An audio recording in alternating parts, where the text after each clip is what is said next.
Hey guys, welcome to a special episode of PodcastGG. You're here from BroadcastGG, just doing these special talks here. We have a very great guest today. It is Albert. Yeah. So that is both your in-game name as well as your last name. But I know you went by a different name this weekend, but we'll get to that. But you were part of Shoes Money Crew as the off tank. So yeah, first off, thanks so much for joining, and thanks for being here. Of course, happy to help out. Happy to talk about the T3 scene. Yeah, and I think there's a lot to talk about. We already chatted a bit prior, and just the whole story of Shoes Money Crew. Again, great name, of course. But there's just so much to dive into here with what you did and how you did it in winning Season 3 of Overwatch Open Division in 2018. Of course, you were a part of the squad. You were, again, I guess I should just say that you're now analyst at Florida Mayhem, if I did my research correctly, as well Correct. as you were previously part of Prestige Worldwide, and that became later Rockets Esports, and you guys won Open Division prior, so now you're a two-time champion of Open Division. So congrats on that. Thank you. Let's dive into it. So tell me more about the team. How did it come about, and why Open Division? So the team name, Shoes, one of my best friends that I've met, playing Overwatch, and we've been on a team. We were on Prestige Worldwide together for a long time. He's one of my good friends, and everyone likes him. So he was also coaching with me for Energy for a brief period of time. He's still involved in the scene as a coach / analyst, so he's still around. We just decided, hey, we all like Shoe, we all know Shoe, like, why not Shoes Money Crew? We always joked about making a team, like, around the Money Crew idea. It's kind of like an old CS 1.6 throwback to Jack's Money Crew from way back in the day. So that's where the Money Crew part of it came from, and then we just decided he was the person we wanted. We wanted the crew to be under, I guess. Nice. Okay, so that's the team name, but your squad was, you guys have a lot of history together, right? As I mentioned before, Prestige Worldwide. So, Correct. But I know you all, like, you started there, and then things changed. You guys came back together. How did that come about? Yeah, so I guess I'll just go through our kind of 9-man roster and how we're all connected. So main tank Baboon, he's actually like the person I know the least about, but he was like a recommendation from all the other people on the team. So I have never played on a team with Baboon previously, but he's from, I believe, KJax. He was on KJax, so that's another like really old tier 2, tier 3 name from before like Open Division was connected to Contender, so a very long time ago. So they're around when Prestige was around. And so, yeah, he was their main tank for a little bit, and then myself, of course, and then starting DPS was Brandito, who was actually my main tank on Prestige Worldwide in the beginning. And then he kind of, after he quit the team, kind of still remained friends with him. Then he became, this incredible Doomfist, and, he plays Doomfist for us at the Flex DPS role. And then Thailand is another person from KJax, hit scan player. Mostly known for his Widow on ladder, so he hasn't scrimmed either. Besides, he's had a few trials, but he hasn't been on a real team since KJax either. And then main support, we had Kabooms, so just an old friend. I've known her for a long time. He's never been on any teams, but he rang for us for my old teams a bunch. So that's where I've known him. He's also used to stream a lot more. He's like a Zenyatta one trick. On ladder. And then Pone was I was on a team with him with Rockets. We won Open together. He was also on KJax, so he's kind of like the crossover between the two. And then he's a late pickup, but he was the best. He's easily one of the best flex support in tier 3, just because he used to be in Contenders, used to play for GGEA. And then Octile was he's like he doesn't really even play the game anymore. He's just on the bench, but he used to play with Dante back when Dante was a projectile. And he was the hit scan on Enix, which is another really old name, EANIX. And then Faz, of course, our Lucio specialist, Rise Nation, Simplicity. Everyone knows who he is. Yeah, for sure. And then Otter and Water, another KJax guy, also former Rockets, old Rockets Um, and yeah, that's kind of like our connections. We're just like a big group of friends that have known each other through Overwatch. And most of us grinded tier 3 like way back in the day, tier 2, tier 3 way back in the day.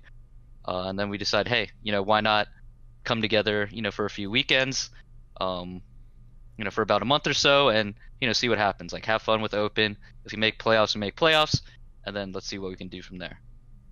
And one of the storylines that, again, we ask all the teams that, especially in playoffs, or anyone we broadcast really, to fill out team sheets, give us some more information so we can help tell the story. And when we got to yours, we were definitely scratching our heads about how much of it was true versus how much of it was, was a meme. There were some great lines in there, but one of them, which was very clearly not written as a joke, but we were still like not really sure if it was just deadpan. Because we asked very specifically, like, how much do you practice? How much do you scrim? You guys put 0. We don't actually even VOD review. And so we're like, how is this team in playoffs if they don't do any of the stuff that tier 3 pretty much, or just everyone in general who runs an Overwatch team or professional esports team? It's just one of the things, like living, breathing, eating, VOD review scrims. Like, that's one of the things there. So, I mean, what's the story behind that? And yeah, how did you guys make it work? So ideally it would work. I mean, I guess I can't say it worked better because how much better can it get than sweeping playoffs undefeated? But what ended up happening is the new WoW expansion came out, right? And half of our team just decided to stop playing Overwatch because they still played Overwatch. It wasn't like they weren't playing Overwatch; they were just playing ranked. They just weren't on teams. Yeah. So I was like, with their previous experience, with their team experience, they know how to play the game. It would be a pug, but it'd be an organized pug, and their mechanics would still be around the same level. So that's what I expected going in, and then BFA came out, and then half the team like didn't touch the game during the week. Only touched the game like on the every time. Like Talon would be like, Talon used to always play ranked. He'd play ranked like all day, all night, and then it came around and it was like it wasn't a Widowmaker meta, and then he also was like every time we started a match, he'd be like, guys, I haven't played since last weekend, and then like the other half of the team that played WoW all week said the same thing. So it was actually pretty funny how little we actually played Overwatch. We played less Overwatch than I even anticipated going in, knowing that we weren't ever going to scrim or VOD review. So yeah, we really didn't do any of those two things ever. I had to struggle to get players to even like show up at times. Like the first few weeks are pretty rough until Brandito started waking up. And Brandito like the last or on Sunday we actually had to call him to wake him up because he might have missed like the whole day potentially, but we woke him up in time. So well, that's good because the Doomfist is definitely was definitely a game changer for sure. And I know something that we went over, and when you finally did our VOD review after the fact to enlighten us a bit more. So at the same time, though, like I think the piece of information that we didn't really know was just how experienced some of you guys were. Like we didn't know that you were suck, and that Brandito was No Hear You, which, another great name. It was fun to say a lot, honestly. There's names that are like bad that you hate saying, but there's names that are like what and are fun to say. That was one of those. Is No Hear You. Okay.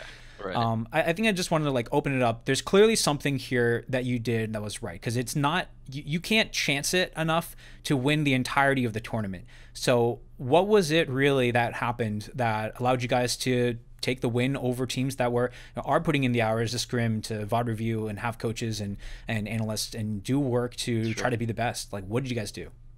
So I had a theory going in. All I hear about is goats. All I see in comp is like goats. And all I saw when I decided to look at whatever T3 tournaments there were was goats. So I was like, I have a strong suspicion all these NA T3 teams are only practicing goats for the most part, and they actually don't know how to play anything else. So from that point, it's like, well, I don't really need to practice all that much to know how to beat goats because I know all the counters. That's my job, to analyze the game, to understand what compositions work, what compositions are bad, counter comp. That's all in my wheelhouse. So for me, it's like quite simple. I just look at their comp. Hey, they're gonna run goats. We have a Doomfist player. We play around our Doomfist. We play a comp that enables our Doomfist. We just win every time because goats is a situational comp that shouldn't be run on every map. But that's what T3 was doing. And then in, kind of our VOD reviews after, Wub was in my chat. He's their DPS player. He's their Genji player. Their Yeah. Brigitte player in Goats when they play Goats. So I asked him, I was like, so you guys seem to have lack a little dive coordination when he did run dive, because they did run pretty much all dive all the way through the last day to try to switch it up on us. And then he told me, yeah, basically they just Goats versus Goats in scrims. So they're playing Goats versus Goats for like however long, 6 hours a day, maybe 4 hours a day, probably minimum. And that's not going to get you anywhere. Like, we switch it up. They've never seen this comp before. They don't understand, the rotations that need to make. They don't understand the positioning. They don't understand, how to maintain ult economy. And then even, though we're pugging, we can rely on, like, I would say years of experience, because some of us do have years. Like, I did 6 hours a day with the full-time job when I was grinding tier 2, tier 3 myself. So I have a lot of experience in the back. I've played like every meta. I've played, tanks where there was like triple tank meta, quad tank meta, dive meta. I've played all the metas, so I kind of understand, if we swap it up, I know what I need to do on D.Va, I know what I need to do on Zarya, and then most of my team knows as well, because they have that experience to fall back on, and we don't really have like bad habits. Like, for us, it was really easy. Like, all of us calmed, all of us went in.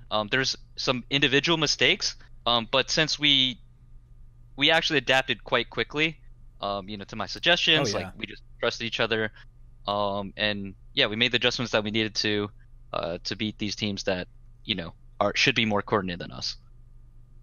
Yeah, I mean, that certainly was the case. I know you guys, I think you did have to reverse sweep phase 2 in the winners final right before the grand finals. So there's definitely some stuff in there that at least like threw you guys for the loop the most. Actually, I do remember from the VOD review itself, during the comms, someone actually said they passed the test as well. Was that anything, like, should we take anything from that? Like, what was kind of, was there like another goal other than just like having fun and pugging that you guys are looking for in other teams? Well, so for me, my kind of ulterior motive is like, this is just hands-on scouting for me. I can see where the T3 talent is. I can see if there's any up-and-comers. Obviously, I'm not going to name those names, but most of the teams besides phase 2, like, nothing of note. We steamrolled them. They didn't take a single map in playoffs. Like, they didn't pass the test. The test was basically like, did you give us a challenge? Did you make us sweat, to get the win? Or did you make us think that we're going to lose? And, when we had a reverse sweep, phase 2, I honestly thought, they could have beaten us for sure. And I didn't mind that, because in all actuality, I wanted to play Goats, because that was one of the only teams that we hadn't seen. So we didn't get to play Dogmen, I don't believe, because they got knocked out first, or they got moved to lower bracket first round. But we didn't get to play Goats, and those were two of the teams that I wanted to have like hands-on experience with and see, if there's anything there. But unfortunately, Dogman we won't even see in trials. Goats we'll be able to play. We'll definitely play in trials, so I'll see then. But yeah, phase 2, only team that took any maps off of us in our playoff run. If the meta had more variety, do you think you could still have the same success? Because one of the points seemed to be that since people are only practicing Goats, that's all they know how to play against. Correct. So if people are playing against other compositions, do you think the end game would have been about the same for how successful your team was? I think so. I think tier 3 teams in general, like even when I was in the scene, when I was still grinding, they generally practice one comp for like most of the maps. Sometimes, like for dive, it was like we dive every map, KR dive, everywhere dive, because that's what we practice, that's what we know. And tier 3 teams don't really have too much time to master multiple comps. Just limited practice hours, limited, like, because other teams are also limited by their hero pools.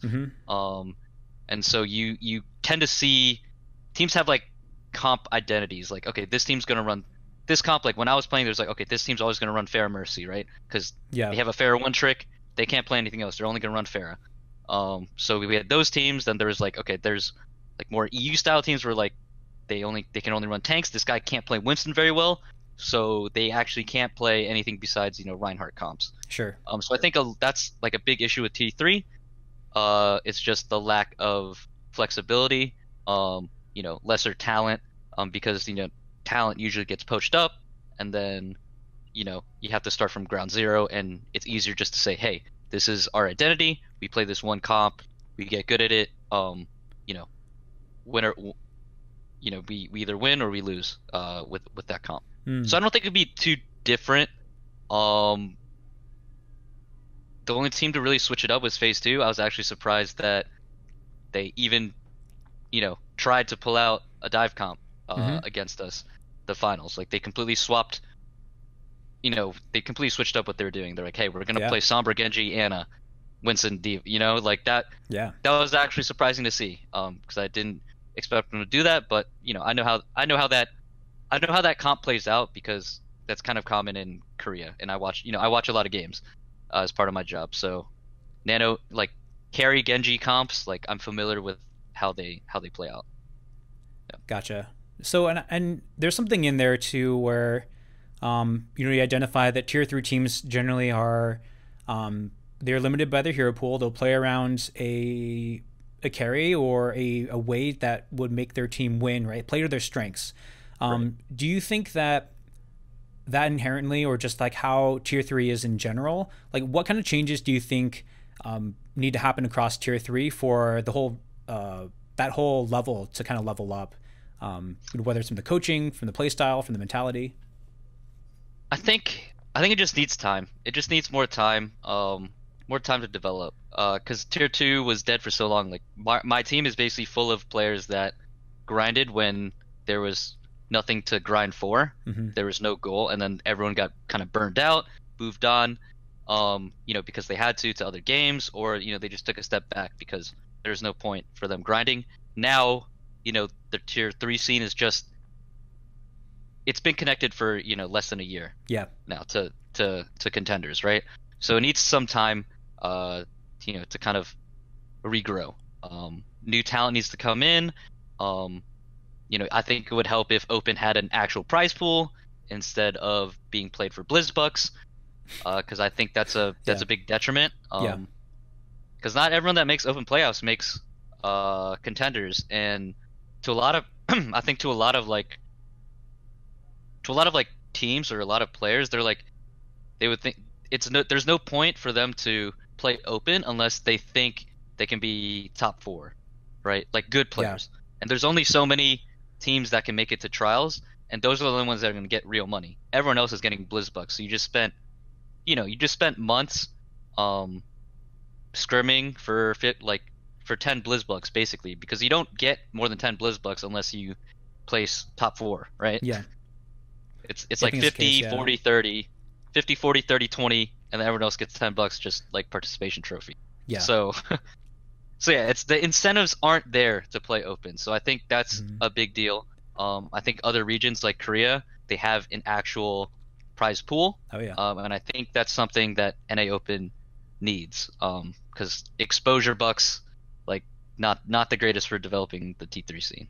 For sure. And especially since I know that there's some converse effects or adverse effects when people are getting broadcast and when they're on the games too. So that's something that I know we tend to, I don't want to say struggle with, but is a reality for the teams, is that, we're giving them the exposure, but then they're seeing what their strengths are, right? And so teams can play around them a little bit more, but that's something that hopefully we can help out in the future. From kind of like a coaching or just a player standpoint, like if you were talking to, let's say I'm going to give you like the platform for, talking to teams and coaches who are, or just people who are trying to make it in tier 3, who are on the ground, what would you tell them in terms of like the one thing that they can do in order to improve their play or improve their chances of being one of the top teams? I mean, I'd say the most important thing is to watch VODs. VODs are the most important thing. You scrimming mindlessly, even reviewing your own VODs is good, but looking at other VODs from other regions and getting fresh ideas is even better. You definitely need to review your own VODs to understand, what did I do wrong. So record yourself. But those are definitely the two biggest things. Because if you don't have the mechanics, you'll know pretty quickly that you don't fit in, or maybe this isn't the right path for you. But the thing that separates people at the L level isn't mechanics. Like mechanics are pretty much like the same. I mean, with very rare, like with some exceptions, like there are some standouts for sure. But average level, like the average L player, there's the separation there is game sense and not mechanics. Because you need a minimum mechanics threshold to even be an L in the first place. And to excel when everyone's around the same mechanics is game sense, teamwork, understanding of the game, as a whole. Cool. And I think what I'll especially do is the VOD reviews that you did, watching along with them, I was like, there's so much that I had no idea was a focus, or like, what does this pick mean? What is, like, why are you pulse bombing a Winston? Right? Like, you're not going to kill him. Like, why would you do that? Oh, it's to clear off the path on Anubis point B, so then you can just dive everyone, in the back corner. And so, like, just little things like that especially myself as a I'm not a very good player, but even as much Overwatch as we watch, I would never have like put that together, or maybe eventually with enough VOD study, but definitely something that I'll link in wherever we put this video on YouTube and in the description, because I think those are really awesome VODs that you had. So, and I think finally here, I'll of course give you the platform for what do you want to shout out / what do you want to share with us about Shoes Money Crew, the future for that? What should we look forward to from you? I mean, we're definitely the villains of Tier 3 this season. But I will say, it's kind of corny, but it's pretty much the power of friendship that that we won. Yeah. We're literally nine friends, and we just enjoy the game. Luckily, we all have pretty high experience, especially for Tier 3. So we're able to fall back on that. The no scrims was, I wouldn't say it's like, I mean, it is a brag, but at the same time, it's just that's just how it was. We're a team of friends, and if you couldn't beat us, like, there's some things that that speaks more about the scene as a whole than the fact that we don't scrim, right? I honestly didn't think we'd have that much success. I think Tier 3, like from this season, basically, there's still a lot of room to grow. I like to hope we kind of like shocked their the kind of T3 ecosystem. Because everyone's like, GOAT's 2-time champion. They're gonna do a 3-peat, right? They were the favorites with Phase 2. So yeah, I hope everyone like learns a little, watches the VODs. It's all in good fun.